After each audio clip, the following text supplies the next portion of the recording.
Tom Siomades, we got a big Fed week. So tell me, how has the market adjusted to the Fed's new, quote, transparency program? So I think what we have right now is we have a lot of tail wagging the dog at this point. I think the market seems to be taking the initiative away from the Fed, and we have a scenario where the Fed tends to almost want to be proactive, but they're not. And what's frustrating about that is that the market continues to dictate the pace or expectations that they're looking for from the Fed.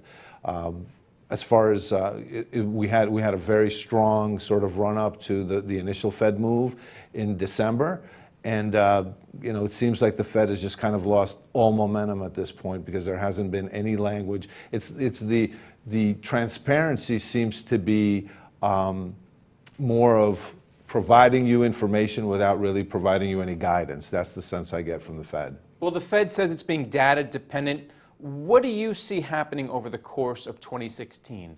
1 rate hike, 2 rate hikes, 3 rate hikes? So the market wants 0, obviously. The Fed had signaled at the end of last year they were going to do 4.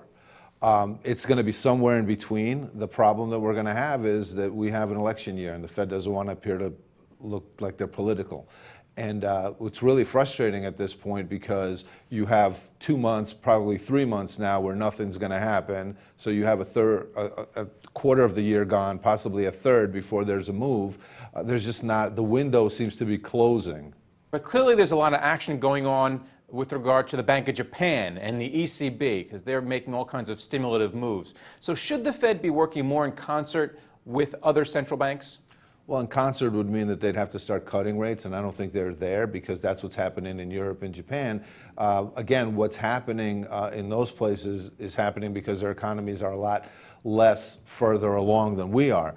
I think we're in a slow growth mode here, and the Fed should be very abundantly careful about how they choose to proceed going forward. I think that's the big thing that they should be concerned about, not necessarily trying to align themselves with what the ECB or the Bank of Japan is doing, but at the same time be very cognizant of how fragile things really are here. That's growth. Let's talk about the inflation side of the Fed's mandate. We got some pretty good wage growth in January. February it kind of pulled back a little bit.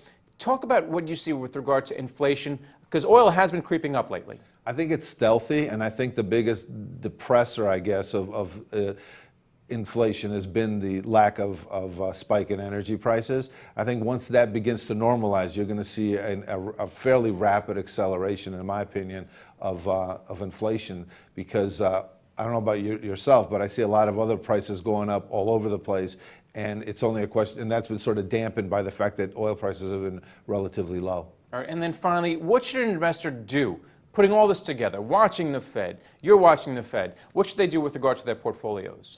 I think folks should look at quality investments. I think they should also be very, very patient because you're going to have a lot of volatility. I would avoid a lot of interest-sensitive investments, if you will, but I think sticking with income-paying stocks and blue chips it's a pretty good place to be right now. I wouldn't get too exotic at this point. All right, well, thanks a lot, Tom. Thank you, sir. And thank you for watching The Street.